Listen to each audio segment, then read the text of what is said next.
इधर आजा। नमस्कार देवियों और सज्जनों, वंदे मातरम। आप इस समय जैसलमेर राजस्थान की जिस रेतीली जमीन पर विराजमान है, इसे भले ही कोई बंजर कहे, पर सच यहाँ फूक नहीं, दुश्मन का सीना चीरने वाले इस सरजमीन को देश की आजादी और योद्धाओं ने अपने खून से सींचा है।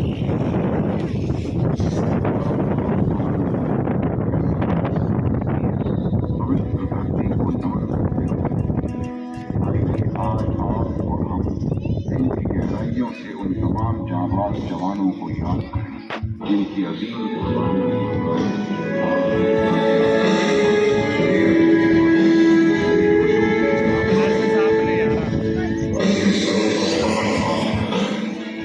चौखट मानने वाले जांबाज बहादुरों के बलिदान से दहकती दास्तान का जश्न ही गवा रहा हूँ मैं। शहीदों की चिताओं पर लगेंगे हर बरस मेले, शहीदों की चिताओं पर लगेंगे हर बरस मेले, वतन पर मरने वालों का बाकी भी शाम होगा।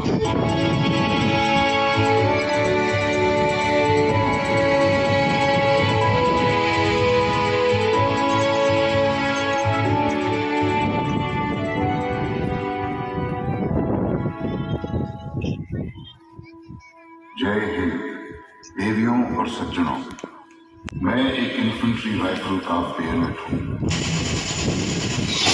दुश्मन के खून से रंगी हुई लड़ाई के हर मंजर का चश्मदीद गवाह।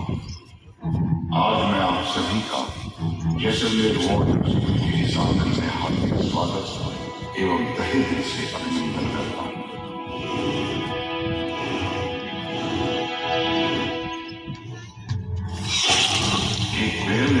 युद्ध के समय सैनिक की राइफल की शान माना जाता है, क्योंकि मैं हमेशा राइफल की गाड़ियों के आगे होता हूँ।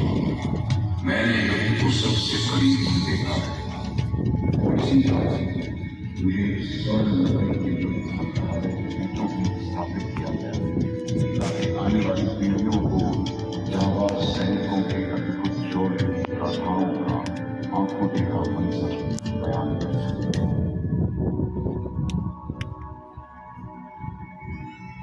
आज हम सभी इस प्रेरणादायक में अपनी भारतीय सेना की उन बहादुर शहीदों की गाथाओं को याद करेंगे जिन्होंने 1971 के भारत पाकिस्तान युद्ध में दृढ़ता और दिलेरी का परिचय देते हुए पाकिस्तान की गिरानों को नाकाम कर दिया।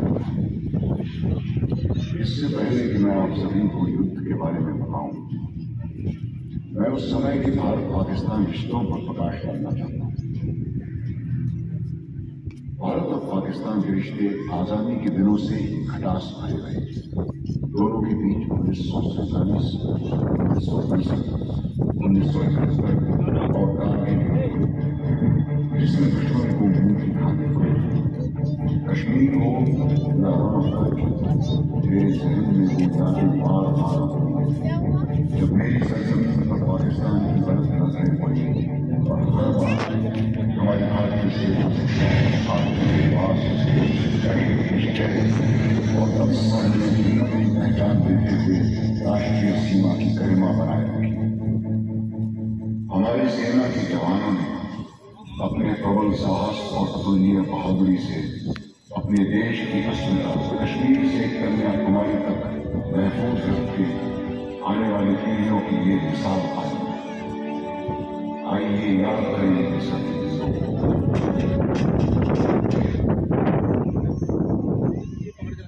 दिल साहब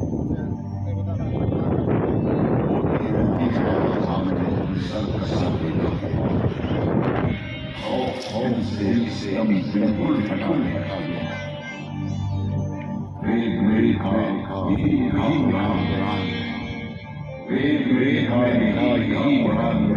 होती है सर कटा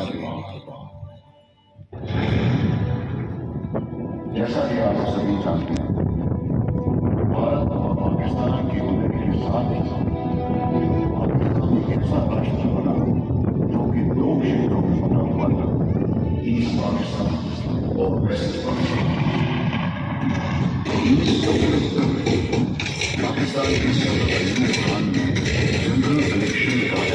किया, जिसका नतीजा अयूब खान की उम्मीदों के विपरीत गया।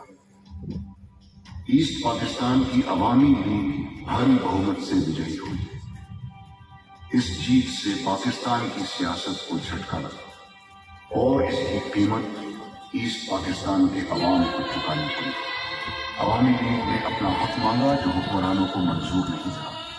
ईस्ट बंगाल के अवाम की आवाज दबाने के लिए पाकिस्तानी सेना ने मार्शल लॉ लागू करके लूटपाट, बलात्कार और अनगिनत हत्याओं को अंजाम दिया।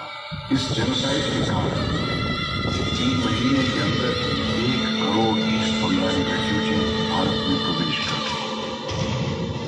भारत के लिए ये स्थिति आर्थिक तौर पर अत्यंत चिंताजनक है।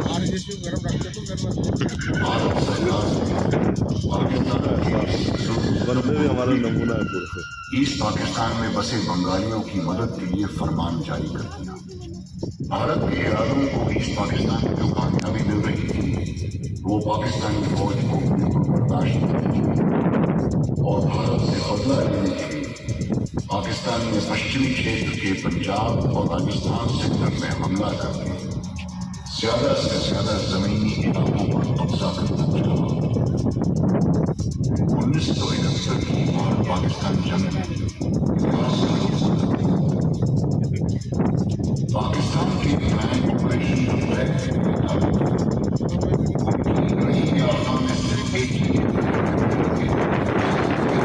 और 51 ब्रिगेड को राजस्थान के जैसलमेर सेक्टर में ब्रिगेडियर जहांसेब और ब्रिगेडियर तारिक मीर के नेतृत्व में हमला करना था। इतना ही नहीं, 22 कैवलरी रेजिमेंट को रामगढ़ और 38 कैवलरी रेजिमेंट को लोंगेवाला पर कब्जा करने का आदेश था, जिसका नेतृत्व कर रहे थे लेफ्टिनेंट कर्नल सैयद और लेफ्टिनेंट कर्नल जहीर आलम खान।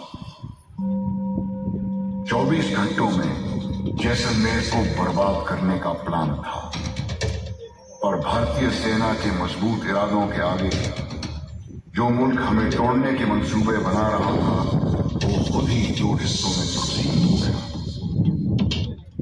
राजस्थान के जोधपुर जैसलमेर सेक्टर में मोर्चे संभालने की जिम्मेदारी 12 इन्फेंट्री डिवीजन को दी गई थी, जिसे कमांड कर रहे थे मेजर जनरल R.F. कम्पानी।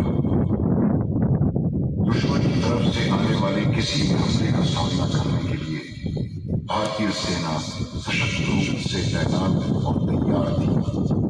3 दिसंबर शाम 5:40 पर पाकिस्तानी वायुसेना के फाइटर जहाजों ने अमृतसर, अवंतीपुर, अंबाला, आगरा, जोधपुर, पठानकोट और श्रीनगर स्थित वायुसेना के जवाबी कार्रवाई में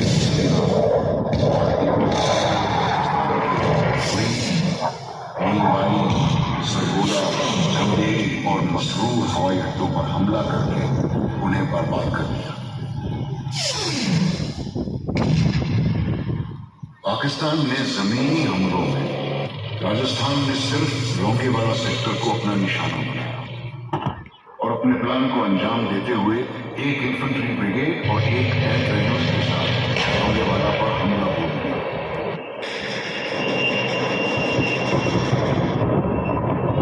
4 दिसंबर 1971 को भारतीय सेना ने जवाबी कार्रवाई में पाकिस्तानी इलाके में इस्लामगढ़ पर भारतीय तिरंगा फहराया।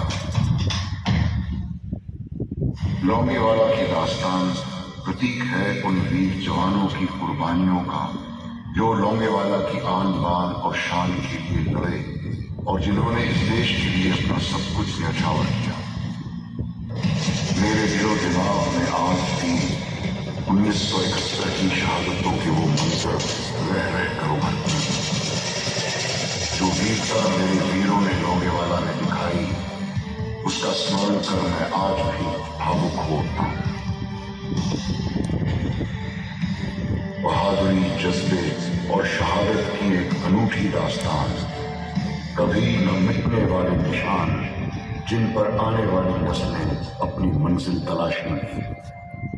जिंदगी के सफर के कुछ पन्ने यादगार होते हैं, कुछ सुनहरे और कुछ जिनसे न मिटने वाली यादें जुड़ी होती हैं। आइए आइए आप सभी को एक ऐसी ही अमर गाथा सुनाते हैं। लोंगेवाला पोस्ट दुश्मन के जैसलमेर, जोधपुर और आगे तक पहुंचने के रास्ते में एक अहम कम्युनिकेशन सेंटर है। इसी वजह से दुश्मन की नजर हमेशा इस पर रही है। रेत के टीलों के कारण बॉर्डर पार करना मुमकिन हो जाता है और मुझे इस बात का बखूबी एहसास है। दुश्मन के मेरी तरफ बढ़ते इरादों को भांपते हुए और बदलती परिस्थितियों को देखते हुए इस इलाके में मौजूद 23 पंजाब रेजिमेंट की अल्फा कंपनी को लोंगेवाला की सुरक्षा की जिम्मेदारी कंपनी ने लोंगेवाला में पाकिस्तानी सेना के आने वाले सैलाब को रोकने के लिए डिफेंस इख्तियार करने शुरू कर दिए। दुश्मन अपने पूरे लोहे के साथ आया था, लेकिन 23 पंजाब की तैयारी मजबूत थी। आइए चले लोंगेवाला, जहां 120 जवानों की टुकड़ी का नेतृत्व कर रहे हैं मेजर कुलदीप सिंह चांदपुरी। पोस्ट लोंगेवाला 4 दिसंबर 1971 शाम 6 बजे।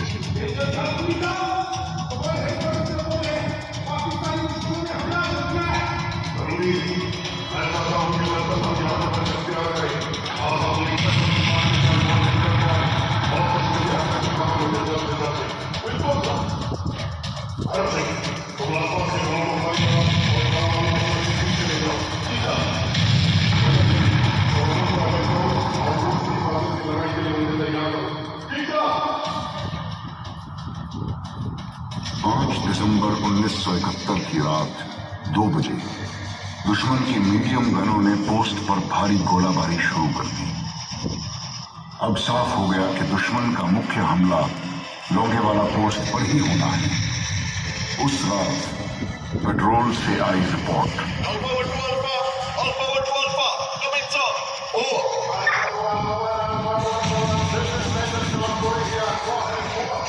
पाकिस्तान की पूरी टैंक रेजिमेंट बड़ी तादाद में हमारे इलाके में आ चुकी है सर, और अब वो सीधे लोंगेवाला पोस्ट की तरफ बढ़ रहे हैं सर।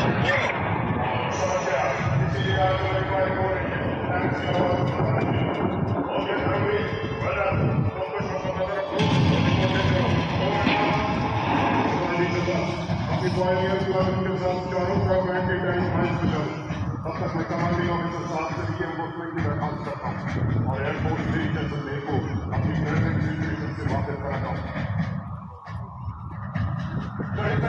दुश्मन अपने इंटरनल लोगों के साथ सीधे लोंगेवाला की तरफ आ रहा है। अंदाजा है कि दुश्मन लगभग एक इन्फेंट्री ब्रिगेड और एक टैंक रेजिमेंट के साथ लोंगेवाला को पर हमला करेगा। Sir request send me reinforcement to strengthen my anti tank capabilities. पल पल हालात नाजुक होते देख 23 पंजाब के commanding officer lieutenant colonel M K Hussain company की सपोर्ट में रिकॉइललेस गन के 2 डिटैचमेंट सादेवाला से मूव करने का हुक्म दिया।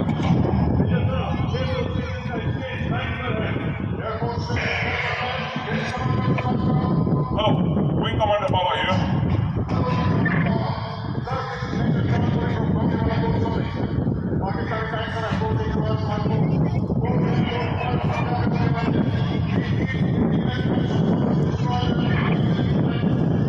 हमारी तैयारी बस कुछ ही पलों में पूरी हो जाएगी और सुबह की पहली किरण में हमारे फाइटर्स वहां पहुंच जाएंगे। Major, just hold the post for the night. I'll be there on the first line. All the best, Major. To you and your boys. Boys, enemy has attacked Longer post, and our hunters do not have night flying capability. Complete squadron to be refueled, armed, and be ready for takeoff 10 minutes before first light. Be ready to hit the enemy, as none of our tanks are there. So, whichever tank you see, hit them, and hit them hard. Let Lord give our boys the strength to hold their positions. मुश्किलें तो तमाम होती हैं, मगर हौसले हार नहीं जाते हैं। जिन्हें मंजिल की खबर होती है, वो अपने रास्ते खुद ही बनाते हैं।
कंपनी पोस्ट के नजदीक आते ही माइनफील्ड से अनजान एंटी टैंक माइनफील्ड ने अपना पहला शिकार एक पाकिस्तानी टैंक को बनाया।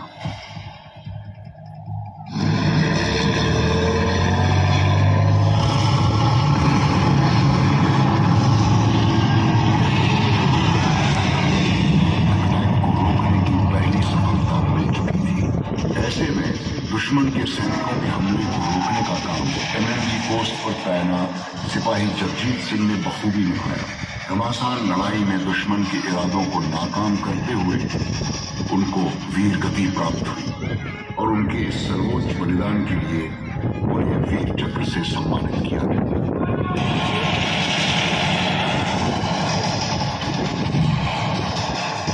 सूबेदार बशक्तर सिंह ने अपनी सूझबूझ और अद्भुत रण कौशल का परिचय देते हुए हमारी 2 रिकॉइललेस गन जीप के सहारे दुश्मन की पूरी टैंक रेजिमेंट को रात भर रोक कर रखा और एंटी टैंक कार्यवाही में दुश्मन के टैंकों को बर्बाद कर दिया।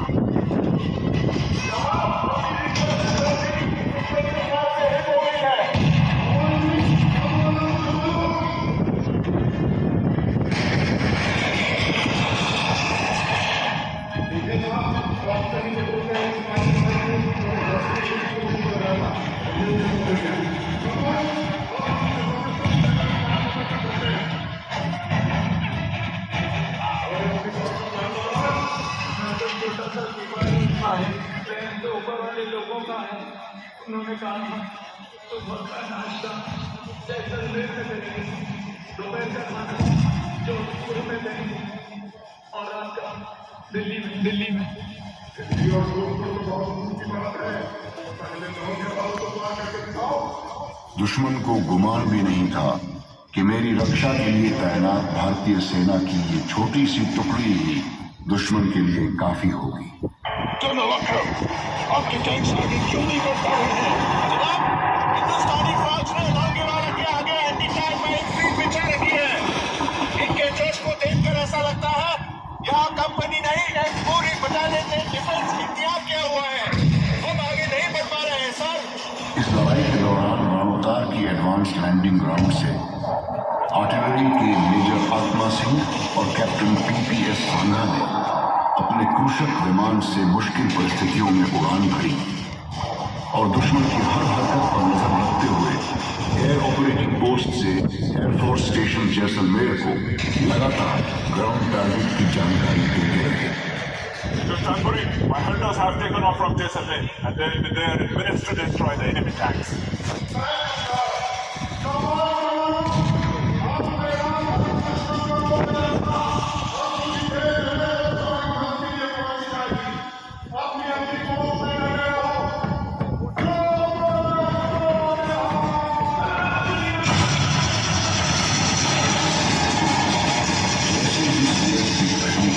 आसमान को चूमा, भारतीय वायुसेना की तरफ से दूर से सुनाई दी और हमारे फाइटर पायलट्स ने गोलाबारी का महल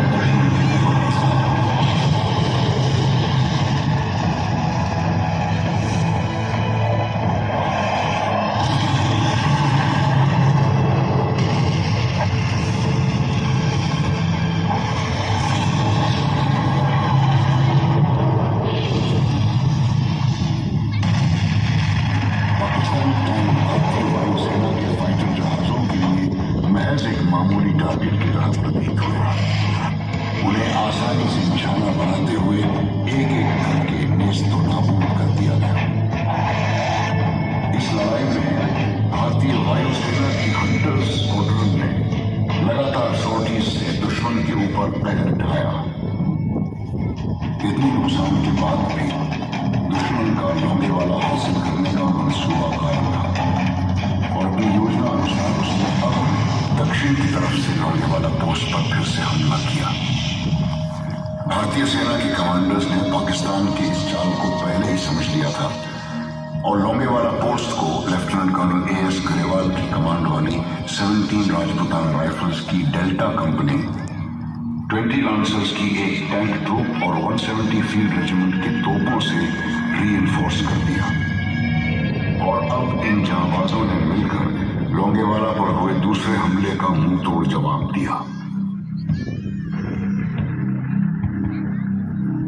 20 लांसर्स के ट्रूप लीडर दफेदार हरबीर सिंह ने अपनी जान की परवाह न करते हुए अकेले ही दुश्मन के 2 टैंक बर्बाद कर उनका मनोबल तोड़ दिया। इस घमासान लड़ाई में दफेदार हरबीर सिंह ने शहादत हासिल की। इसके लिए उन्हें मरणोपरांत वीर चक्र की उपाधि प्रदान की गई। 1971 की लोंगेवाला की लड़ाई में पाकिस्तान को भारी नुकसान पहुंचा और उसके कई सैनिक मारे गए। लोंगेवाला की लड़ाई अब तक खत्म नहीं हुई थी, क्योंकि दुश्मन अब भी हमारी सीमा के अंदर मौजूद था। अपने अहम के शिकार पाकिस्तानी सेना के 51 ब्रिगेड की बची हुई टुकड़ियों ने बॉर्डर पोस्ट 638 के इलाके में डिफेंस इख्तियार कर रखा था। दुश्मन अब बिना पानी और रसद के फंसा हुआ था। उसके तमाम टैंक और वाहन बर्बाद हो गए थे और अब उसकी बची हुई ताकत को खत्म करने का टास्क बॉर्डर पोस्ट 638 के एरिया में ब्रिगेडियर एन रामादास की 30 इन्फेंट्री ब्रिगेड की कमांड में 13 कुमाऊं और 6 इंडिपेंडेंट आर्मर्ड स्क्वाड्रन को दिया गया। 1962 में रजांगला में अपनी शूरवीरता से पहचान बनाने वाली 13 कुमाऊं अब लेफ्टिनेंट कर्नल आर.वी. जाटर के कमांड में पुनः अपनी रण कौशल के प्रदर्शन के लिए उत्सुक थी। नए T-55 टैंकों से लैस मेजर R.D. लॉ की कमांड में 6 इंडिपेंडेंट आर्मर्ड स्क्वाड्रन भी दुश्मन पर पहर बरसाने के लिए तत्पर थी। भारतीय सेना के इस हमले का आगाज बॉर्डर पोस्ट 638 के इलाके पे प्लान के मुताबिक हुआ। भारतीय सेना के इस हमले से बुरी तरह घबराई पाकिस्तानी सेना की आर्टिलरी ने बौखलाहट में अंधाधुंध गोले बरसाने शुरू कर दिए। लेकिन आर्टिलरी शेलिंग की परवाह किए बिना 6 इंडिपेंडेंट आर्मर्ड स्क्वाड्रन ने जहां दुश्मन को भारी नुकसान पहुंचाया, वहीं 13 कुमाऊं ने एक के बाद एक हमला जारी रखा। भारतीय सेना की 168 फील्ड रेजिमेंट ने इन्फेंट्री को बखूबी सपोर्ट करते हुए बॉर्डर पोस्ट 638 के बंकरों में छुपे हुए पाकिस्तानियों पर गोले बरसाकर उनके हौसले पस्त कर दिए। 13 कुमाऊं की डेल्टा कंपनी के नेतृत्व के लिए मेजर D.S. शेखावत को सेना मेडल से नवाजा गया। अपने स्क्वाड्रन के सफल मार्गदर्शन और वीरता का परिचय देने के लिए मेजर R.D. लॉ, जो बाद में ब्रिगेडियर बने, उन्हें वीर चक्र से सम्मानित किया गया। हरबारे और नायब मिसालदार चैन सिंह ने स्क्वाड्रन की शौर्य गाथा में अपनी शहादत से ऐतिहासिक पन्ने जोड़ दिए। टैंक के ऊपर खड़े होकर दुश्मनों पर गोलियों की बौछार करने और साथ ही आर्टिलरी फायर को सही दिशा देने के लिए कैप्टन G.S. बाजवा के साथ रेडियो ऑपरेटर लांस नायक टेकराम को वीर चक्र से सुशोभित किया गया। ये अटैक इतना जोशीला और प्रभावशाली था कि दुश्मन अपने हथियार और मरे हुए साथियों को भी छोड़कर भागता हुआ दिखाई दिया।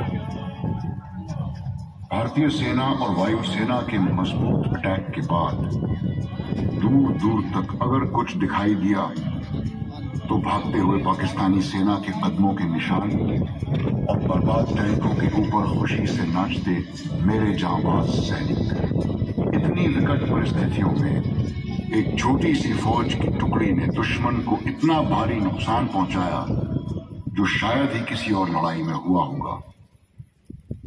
मेजर कुलदीप सिंह चांदपुरी, जो बाद में ब्रिगेडियर बने, उनको देश के दूसरे सर्वोत्तम युद्ध पदक महावीर चक्र से सम्मानित किया गया।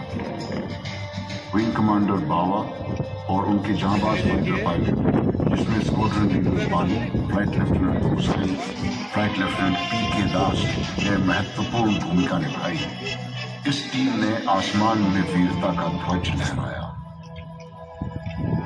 इस कार्रवाई में भारतीय वायुसेना के पायलट और सेना के एयर ऑपरेटिंग पोस्ट के ऑफिसर्स को वीर चक्र और सेना मेडल से नवाजा गया। भारतीय वायुसेना के हंटर स्क्वाड्रन की इस उल्लेखनीय योगदान की मेजर जनरल R.F. खम्बाटा ने प्रशंसा भी की। इस युद्ध के आगाज और अंजाम की तुलना श्रेष्ठ विदेशी इतिहासकारों ने बैटल ऑफ सरायगढ़ी जैसे ऐतिहासिक युद्ध से की है, जहां सेना की एक छोटी सी टुकड़ी ने विपरीत परिस्थितियों में अपने पराक्रम और शूरवीरता से दुश्मन पर जीत हासिल की। और इस तरह बैटल ऑफ लोंगेवाला की लड़ाई भारत के सैन्य इतिहास में एक अमर और यशस्वी विजय गाथा बन गई। भारी नुकसान होने के बाद पाकिस्तानी सेना ने मेरे इलाके में दोबारा कोई और दुस्साहस करने की हिम्मत नहीं की। 16 दिसंबर 1971 को भारत पाक युद्ध की समाप्ति की घोषणा की गई। हमारा दुश्मन आज तक इस करारी हार से उभर नहीं पाया है। ढाका में 93,000 पाकिस्तानी सैनिकों ने हमारे परचम के आगे घुटने टेक दिए और Pakistani lieutenant general A.A.K. Niazi ने लेफ्टिनेंट जनरल J.S. अरोड़ा के सामने आत्मसमर्पण दस्तावेज पर हस्ताक्षर किए। इस युद्ध के दौरान भारतीय सेना के 11,880 जांबाज ऑफिसर, JCOs और जवान शहीद हुए। पाकिस्तानी सेना के लगभग 32,000 सैनिक या तो युद्ध में मारे गए या बुरी तरह जख्मी हुए या लापता हो गए। हमारी सीमाओं के पहरेदार, हमारी सरहदों के निगहबान, मुल्क की अमन और शांति के रखवाले, भारत माता के सुरक्षा कवच जांबाज जवानों को सलाम। सलाम उन माओं को जिन्होंने अपनी कोख से ऐसे वीर सपूत पैदा किए। सलाम उन मासूमों को जिन्होंने कच्ची उम्र में ही मुल्क की खुशहाली की खातिर यतीमी की चादर ओढ़ ली। सलाम उन परिवारों को जिन्होंने अपने लख्त जिगर को मोर्चे पर डटे रहने के लिए रुखसत किया। सलाम उन बूढ़े माँ बाप को जिन्होंने अपने लाल को कांधा दिया। आप सभी को मेरा तहे दिल से सलाम। इस लंबे मुश्किल सफर में जिसने मेरे वजूद को बनाए रखा, वो था मेरे वीर सिपाहियों का अदम्य साहस और देश के लिए उनका निस्वार्थ बलिदान। उनके बूढ़े माँ बाप की दुआएं, साहस बढ़ाती हुई वीरों की कलाई पर बहनों की राखी, बीवी बच्चों का कभी न खत्म होने वाला इंतजार और साथ में इस देश के लाखों करोड़ों लोगों की दुआएं। आज मैं आप सभी देशवासियों को तहे दिल से धन्यवाद देता हूं। आज मैं उन सभी का शुक्रगुजार हूं जो मेरे इस जैसलमेर वॉर म्यूजियम में उपस्थित रहे।